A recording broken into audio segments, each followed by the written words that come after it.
it was beautiful. I did want to say about Sid and the music in the show. It's a reminder, I'm sure you all kind of thought it at one point, of how important the music is in this show. And you can be sitting here and feeling something so powerful.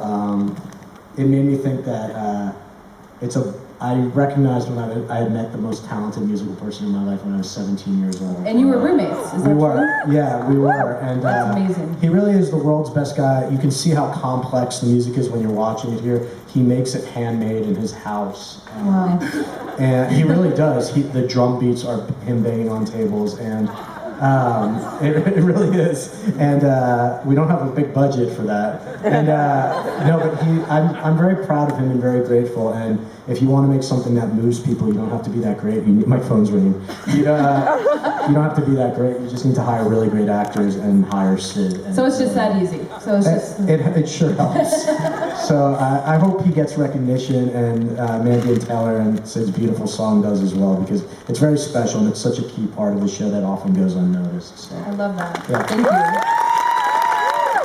And before we move forward, I do want to acknowledge your collaborator, Elizabeth Berger, who is just about to give birth. Who's like 3 days away from dropping a baby, so she could not be here tonight. Although I said that if she went into labor on the stage, we would maybe win an Emmy. It would be, you don't get that at every panel, right? It would be in keeping with the show's dramatic tone. Yes. Yes. So we wish her well. Let's give Elizabeth a round of applause. She's about to become a mom very soon.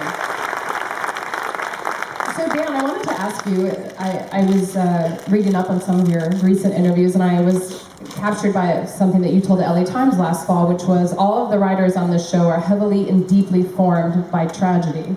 It's a prerequisite for the show, which I think we can all see the after effects of that on screen. Except for Isaac, who's had a very blessed life. Yeah, he seems not touched by tragedy. Yeah. But I would love to know how, in all seriousness, how are you consistently mining your own experiences on a daily basis in the writer's room? And is that becoming more difficult as the show goes on, or is it actually becoming easier? Yeah, I mean, I think it's just there's a certain type of writer that's what we all do. I mean, we are observers, and I just was with my family in Bradenville, Florida for my brother-in-law's dental school graduation.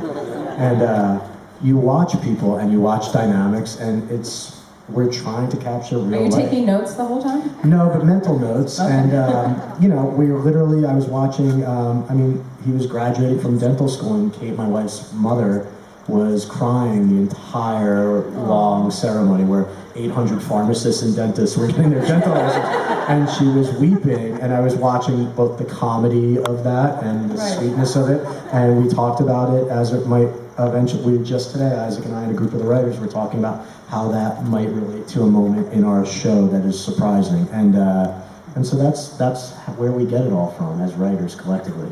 So you have to maintain relations with your family in order to have storylines. It's genuinely the only reason I see them anymore. So you cannot cut off ties with family members. Okay. I love that. And Isaac, I would love to know, tell me about the first time you met Dan, which I think was about a decade ago. The first time I met Dan? Yeah. Yes. And tell me, what were your first impressions of each other? We met at Pally House for a drink. I was a wee lad of, I think, 22. I'm much younger than Dan. Yes.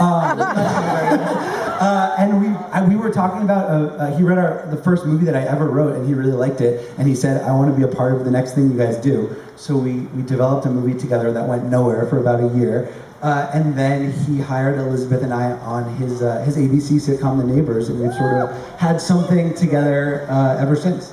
Wow, you make it sound way too easy. That's annoyingly easy that you landed this incredible job.